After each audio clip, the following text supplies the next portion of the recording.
Hello, everybody. Welcome back to our channel From Chai to Cheerios. This is our second episode. So, if you're new here, my name is Kruti This is Rahul. and our little buddy Cher, who is in our video today. So the baby's asleep. We are finally getting to shoot our second episode. I know we've been like very restricted on our times and with mainly because our baby has a very mixed schedule. And if he's in the room, his voice is very audible. He loves to be heard.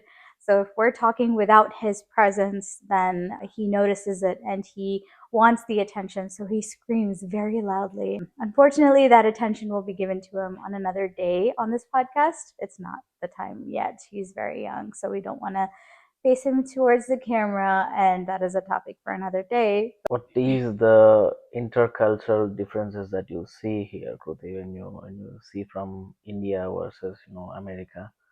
What kind of difference that you see when you're growing up, when you're learning the things?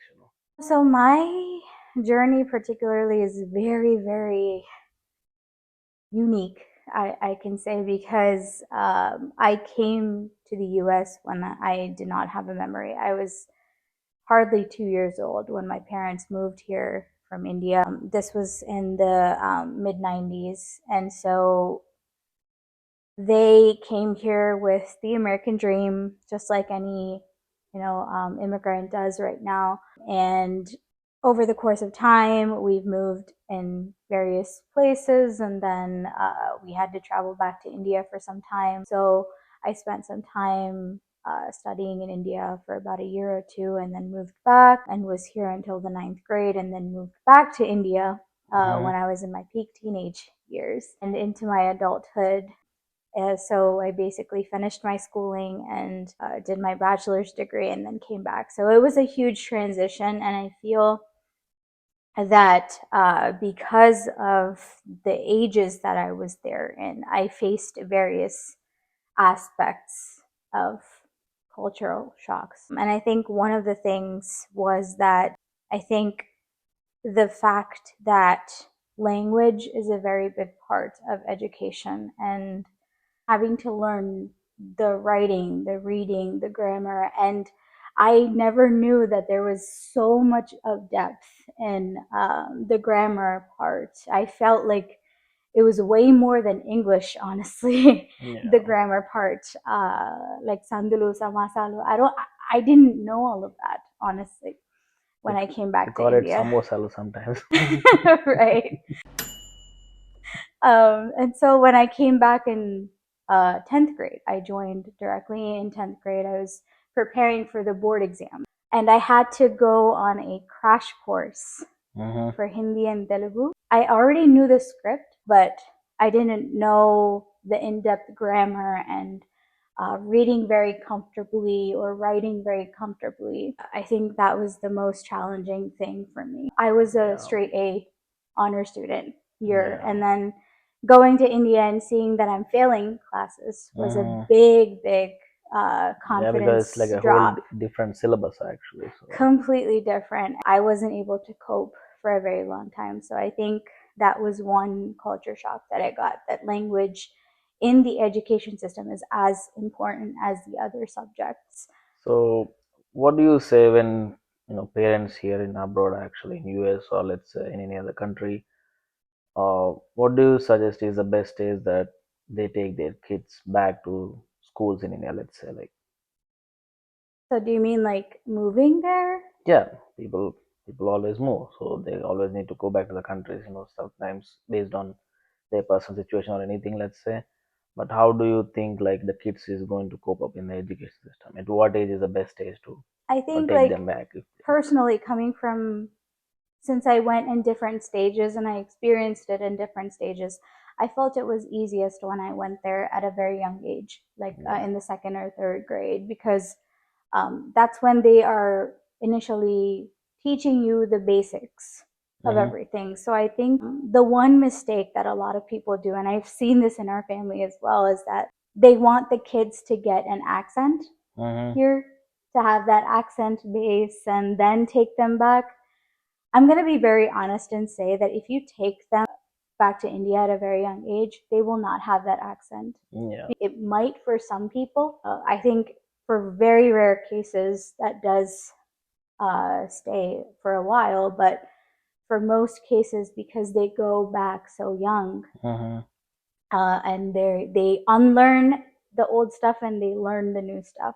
Yeah. My suggestion to people who are thinking like, oh, I want my kid to have an accent and then I'm going to move, trust me, if you move at a very young age, that's not going to last.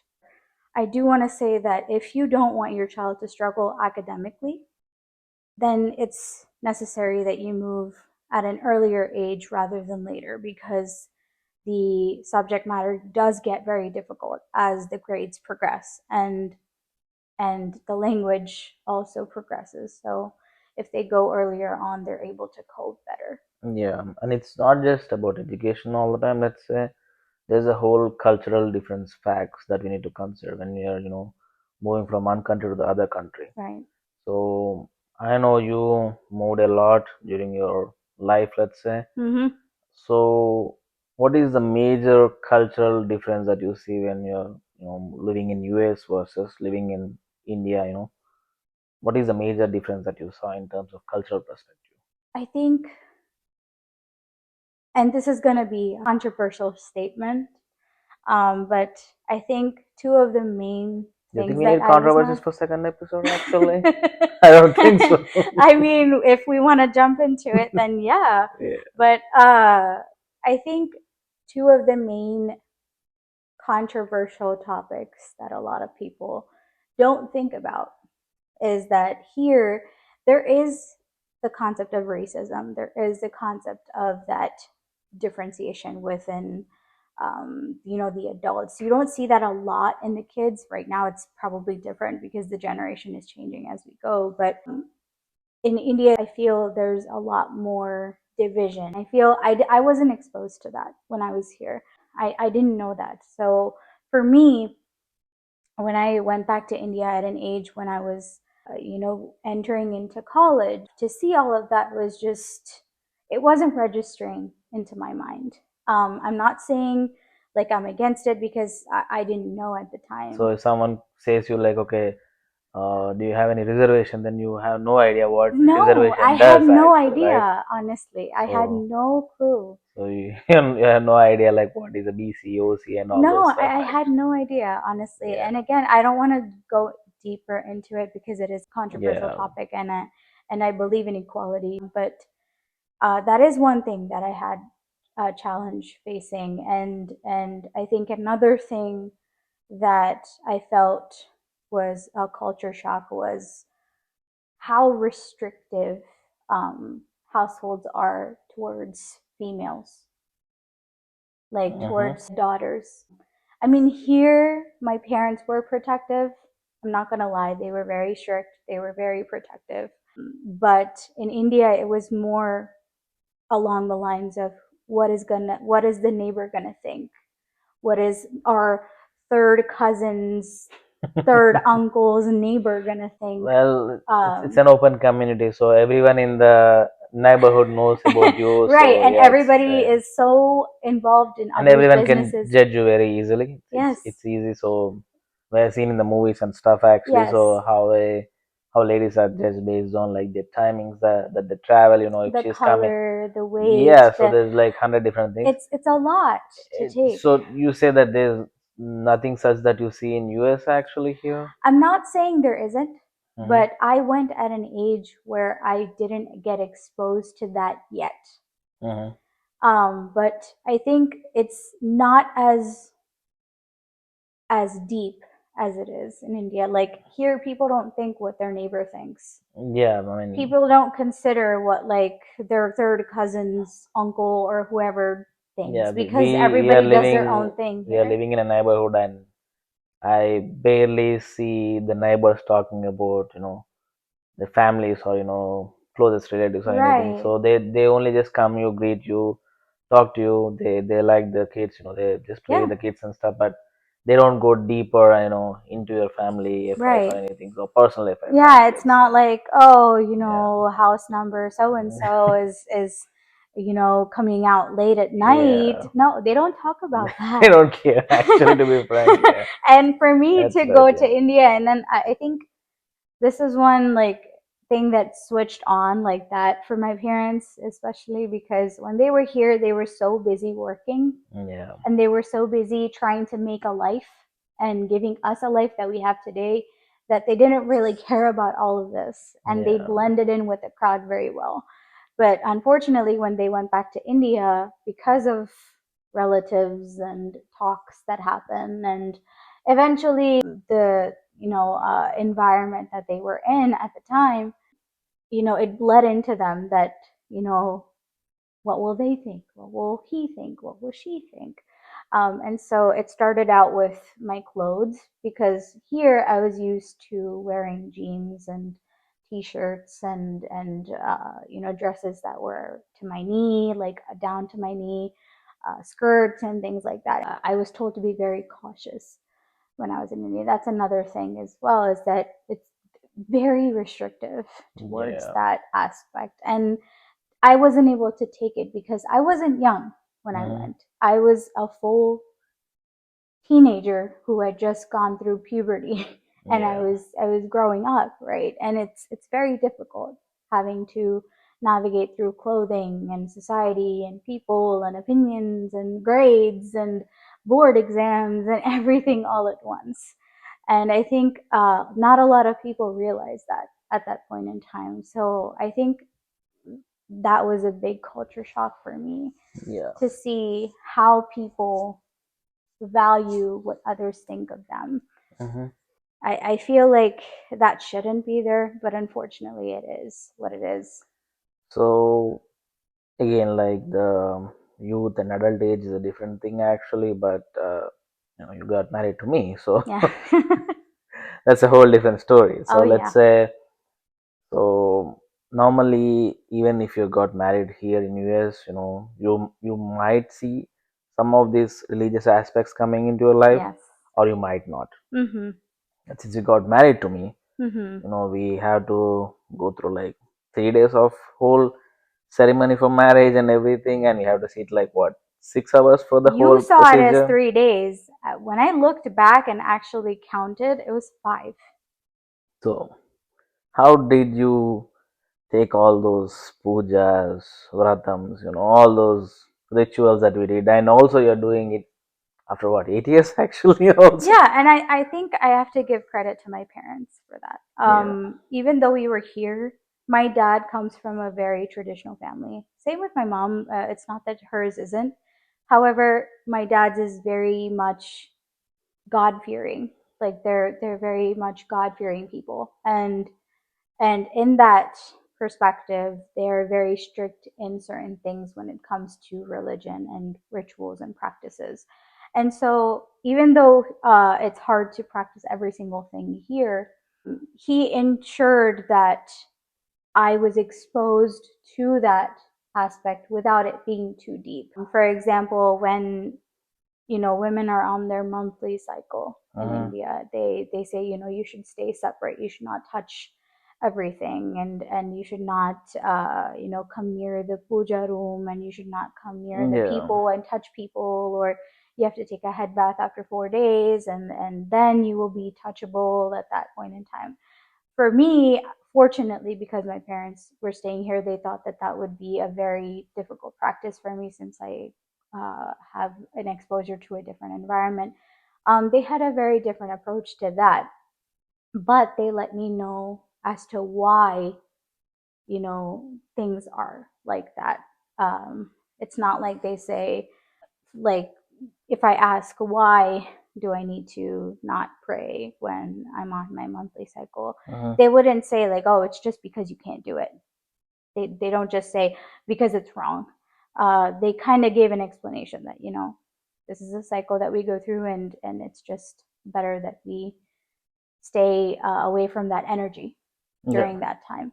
And that made sense at the time. And I think there were some more things that could have been explained to me, but I think it just naturally came to me when I saw my parents go, like, doing the rituals, the pujas, the mantras, and again, I have to give credit to my dad. by the time I was 5 years old, I was chanting mantras, and I was very well apt and versed with a lot of those, and I have to So give him credit you're for that. saying that the more the parents incorporate the things, the better for the kids.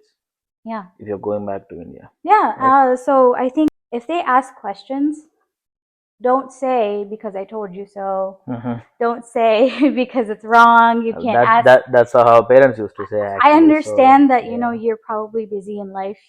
Life here is very difficult. I'm not going to say it's easy or that you need to make more time and that you're lazy. I'm not going to say that because I know how life is. We've seen how life has been. Mm-hmm. So I'm just going to say that just be patient with your kids, especially when they're in their developing years. The more patient you are with them and the more you converse with them and communicate with them, the easier it will be for them to understand you as much as you understanding them.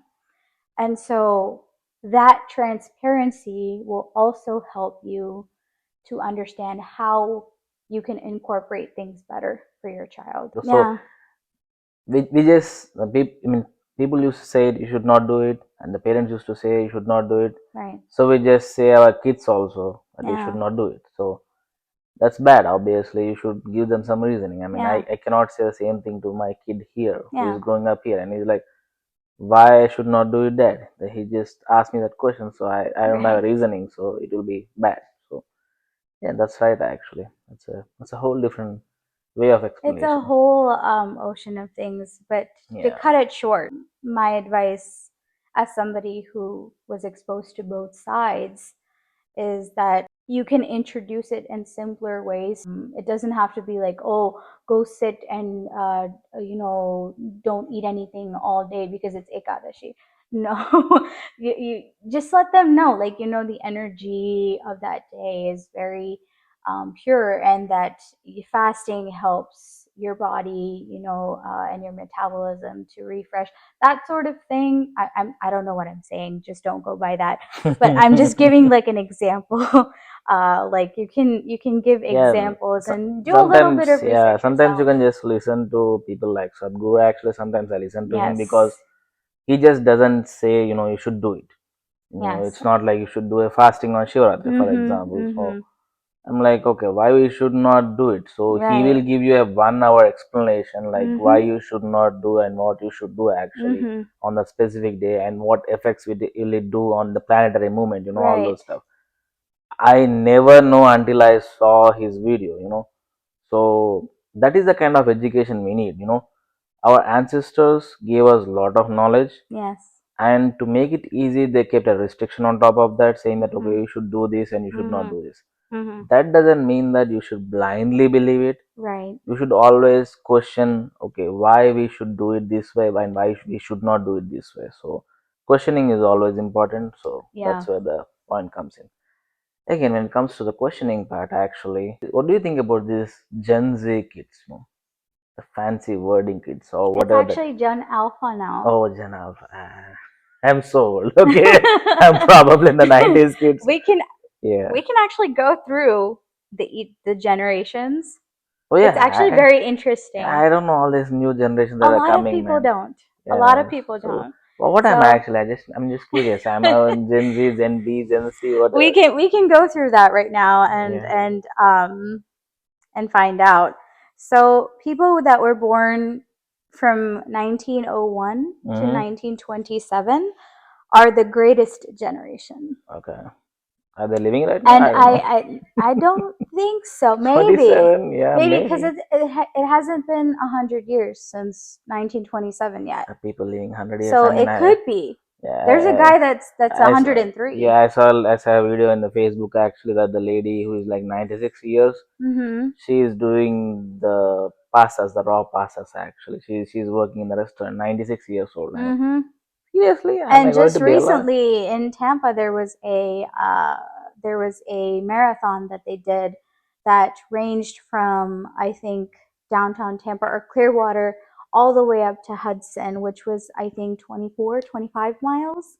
A 103-year-old man finished that marathon, Yeah, I should go for marathon. and that I think I need it. blew my mind. Anyways, going Yeah, on, the silent generation is the 1928 to 1945, because of the World War and stuff, probably. maybe, That's why they call it silent, maybe. Yeah. possibly. And then from 1946 to 1964, baby boom generation. No, because obviously people are dead people are Boomers. boomers. Boomers. Yeah, And then from 1965 to 1980, Generation X. interesting. That's where the Twitter came from. Yeah. X. People born from 1981 to 1996 are millennials or Generation Y. Yeah, that should be That's me. us. Millennial. That's Yeah. us. I'm Oh, part of that yeah, too. yeah, part of that too. Yeah. And Millennial. then 1997 to 2010 is Gen Z. No, still 2010 actually. So 2010. Gen Z. Yeah. And then Generation Alpha is from 2010 to 2024. So our son Is is Alpha. Gen Alpha. He's the Alpha. last of the Gen Alpha. Mm-hmm. And then from 2025 to 2039, it is Gen Beta or Oh, Beta. there's beta already. Beta generation. Wow. Nice. Interesting. Makes me feel old. Yeah, I'm very old probably. Yeah. Yeah, it's all good. Okay, let's skip that now. We got enough of all of that right now. Yeah. All right, coming to generational changes. I Mm-hmm. know that one of the key things that a lot of people are struggling with is the Gen Z or Gen Alpha slang that they're using. I have There's no some idea, words dude. out there that I'm just like, what are they even doing? What are they even saying? Sometimes, yeah, it's Have you ever weird. wondered, like, have you ever come across any words that got you confused? Yeah, the first thing is that the kids of this generation, they don't talk to us a lot. They don't. Even I mean, even if they try to speak to us, they will try to convert their whole language into our language, and they'll try to speak up like few words out of that Yeah. whole narrative, let's say. Mm-hmm. So yeah, I don't hear much actually, but I see some videos of these younger generation from Instagram and stuff, Yeah. and I'm like, what the hell, man? They say like dope.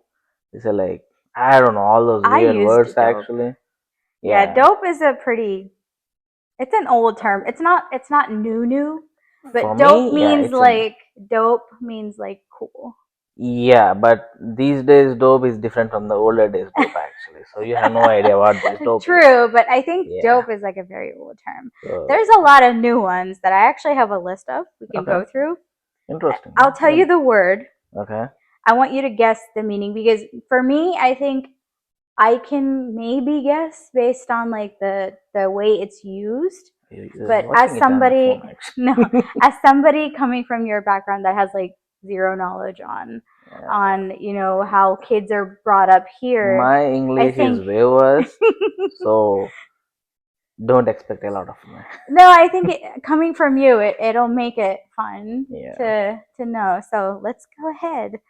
All right. The first term is ghosting. Ghosting, like You mean they have some ghost. ghost in the house actually, or is that some sort of like So bootkal? can you guess?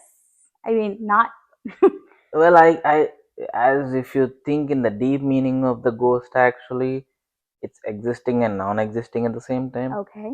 So probably they're trying to hide in the dark pictures or whatever that is over there. Okay. I'm just thinking about. I have no Okay. idea. I'm Okay. just saying. So you're kind of in the right path, kind of. Okay. Not entirely, kind of. What does that mean? Let me give you an example sentence on how they Okay. used it. We need to follow up with that client. We can't just ghost them. Means you cannot just leave them or forget them or ignore them actually. So the terminology Ignore is actually. ghosting can also apply in professional settings when communication abruptly stops for no reason. It's So like like blocking someone. so if you have a friend that you've spoken to every day and then all Mm. of a sudden they stop talking to you for no reason, Oh, that's okay. ghosting. Okay. I have no idea. I just guessed some crap. Yeah. All right. So the next word is flex. What Flex. what flex F in L E X. it means flexible. No, No. I mean, I only know flex fields from the databases, dude. I mean, I don't know what the flex they're talking about. So, like, what do you think, though, apart from like technical terminology, what do you think it means? I just think it's like flexible or giving some time or giving some time, probably. Okay, you're in the opposite direction on this Okay. one. So I can give you an example. Did you see Rahul's new standing desk? That's a major flex. What do you mean major flex? It's like So awesome or very bad actually. kind of. So it's like it flex or flexing means like to show off or Oh something that's my like god. something that's really cool and showing off. Okay, I So know. next one is sus. S-U-S. That's it. SUS. S-U-S. Sus. What the sus is that? I don't know. Okay, I can give an example. Yeah. That email about winning a free cruise seems pretty sus. Oh, suspicious. Oh my god. Yes. They cut the whole suspicious part into sus. Man, what the hell is happening with this Yeah, generation? Like they yeah. can't spell a whole word. You were spot on though. I think the sentence gave it away, but Yeah. lucky guess. All right. The next one is Riz. R-I-Z-Z. I only know fizz, that is happy fizz actually. So I don't know what the hell is this race actually. Okay, no. Yeah. Um, so I can give an example. So he's got so much Riz, everyone was captivated during his pitch. Like he's so aggressive, motivated. What is that exactly? It's more of like the ability to attract others, like their charm. I'm race. I'm always race. Well, it's not I am Riz, it's like I've got Riz, that sort of thing. Got it. But you do it for somebody else, not yourself. Yo. Sus. That would be flexing if you do it to Okay. yourself. Damn it, I need to learn all these words now. To be cool. It's If hard, I had to be man. cool there, I had to learn all this stuff. Yeah, you do. Damn it. And we got to keep up with it. Yep. Else the kid will be sus. Good one. All right. I think the next one is understood the assignment. Yeah, I understood the assignment. It's easy. And I got it. Means? I got it. Means? Means I got it. You got what? I got what you just said. Yo. That's it. I understood the assignment. I got it. Ladies and gentlemen. Dude, Oh my I just gosh. got it, dude. Okay. So the example is she really understood the assignment with that campaign. Everything was on point. Yeah. She got it too. What does she got? She got it to get it done. Oh man. Okay.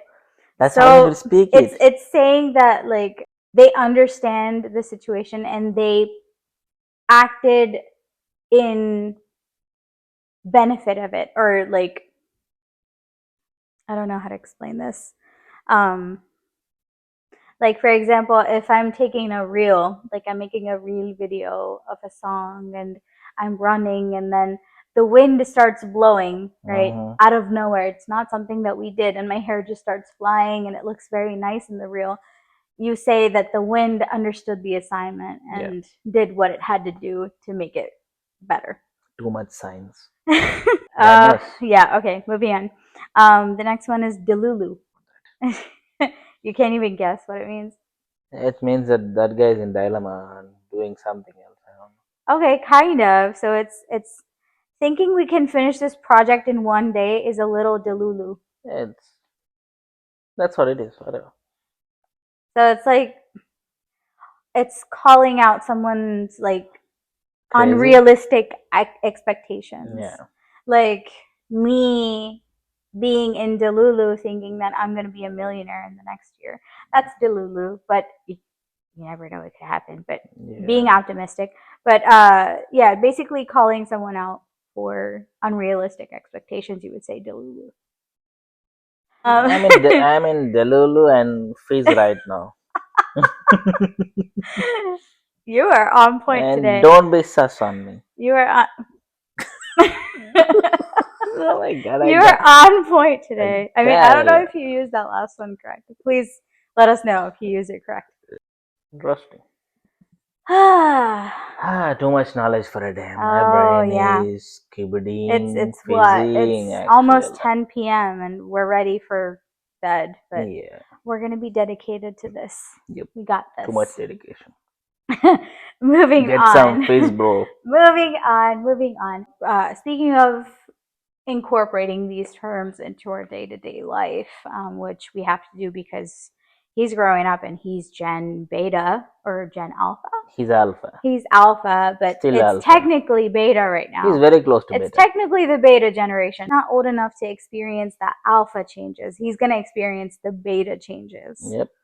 So if we want to keep up with Gen Beta, we have to incorporate all of this. And we are here with you. We will share this journey with you and we will help you as much as you helping us. So Yeah, we are going to buy a book on that. We are going to write a book on that stuff. well, no, we're not that talented. Yeah, don't expect out of me. I barely read books actually. We're over exaggerating our capabilities at this Yeah, point. So coming to incorporating, new things into our life, I think another challenge that a lot of people face right now is incorporating our culture or our cultural habits into their kids, including their mother tongue and speaking the mother tongue regularly at home, or practicing these religious things and these rituals and just believing in the spirituality of things. So what is your take on that? How do you I know that you came from a very traditional background and you grew up in a village where traditions were very valued and they were very organic, compared to people that were brought up in the city. So what is your take on that, and how do you think incorporating it into your child, or how you would incorporate it into our child? it's pretty much the what we discussed, like Koti, right? It's like I cannot just say my kid to follow the tradition. Mm-hmm. I should always give him some explanations Right. why he should do it and what he should do actually over there. Mm-hmm. These facts to me. Yeah. I learned it by myself. Even my parents did not say anything about like why you should pray to a linga or what you should do and all. They never said Yeah. that to me. They just said that you should do it. That's it. Yeah, and I think I can relate to this statement because I didn't know that Yeah. until we got married and I saw our temple and I saw how things were going, and you actually explained it to me. Um, at first, like when we in our home, Ate gave us lingam to keep at home, and you would always keep it in water. And I would ask, why are you keeping it in water? Usually, I've never seen anybody else do that. I don't know if anybody else does that, but I didn't see it growing up. And I think when I asked you, you had mentioned the same thing, that it radiates a lot of heat because of Hmm. the energy that Shiva carries is very powerful. So the radiation of that heat comes from the lingam, and to cool him down or cool the lingam down, you put it in water just to keep it cool, and the aura of that coolness would spread into the home. Yep. You would pour the water into the little bowl that you put the Shiva in, and then by the evening, like just 8 hours in, the water would evaporate Yep. and there would be no water in there. And that to me was very astonishing. And I think that made sense when I actually saw it happen.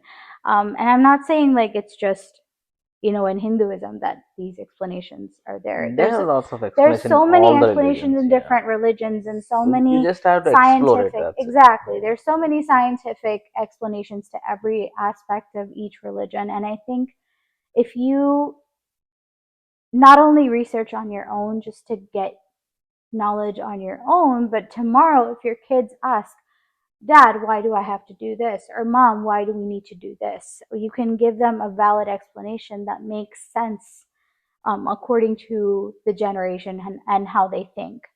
Yeah, blind beliefs are acceptable or were acceptable at certain point of time, let's say. But for this current generations, everything should be crystal clear Yeah. and they need details to Yes.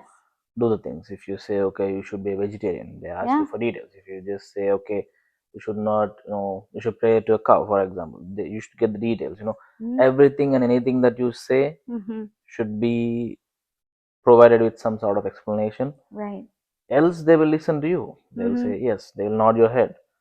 But at the end of the day, they'll be just nodding their head because they Yeah. will satisfy you for that certain moment. Mm-hmm. But I feel that they are not going to practice what you just said. Yeah. So again, that is how I'm going to incorporate the things with my kid as well, so that one, I'm going to impart the knowledge. Mm-hmm. Two, the imparting the knowledge actually is going to help him to understand where I came from, Mm-hmm. and he can get some good vibes out of that whole thing, let's say. Yes. So it's like giving him the knowledge and gaining myself some knowledge as well. Yeah. So I'm learning to teach him, so Mm-hmm. it's a good thing for me as well. Yeah. I agree. I think especially since technology is progressing so quick and so fast, the kids are also being inclined to facts and the more Technology. specifics and more detailed explanations on things. So I think just an advice and a a sharing point to all the parents that are watching is patience is virtue. Patience will guide you through. Yes, times are very difficult and it can get very hard. I'm not gonna say like, oh, just forget everything and do what you have to do. It's easier said than done, but it's a learning curve. We're all new at this. We're not. Nobody's perfect, and nobody came here learning with a whole manual of parenting. So it's a learning curve. You learn as you go, and we are here to support you as you learn. And I hope that you are there for us as well as we learn through this. I'm really looking forward to exploring things and just incorporating that with our and son and his upbringing. and it's just not we talking about all our experiences and all our knowledge. If, let's say, if we did not cover a certain point that you Yeah, think we are missing here, yeah, feel free to just comment on the video or just throw in absolutely. some message, whatever that means of communication that you feel.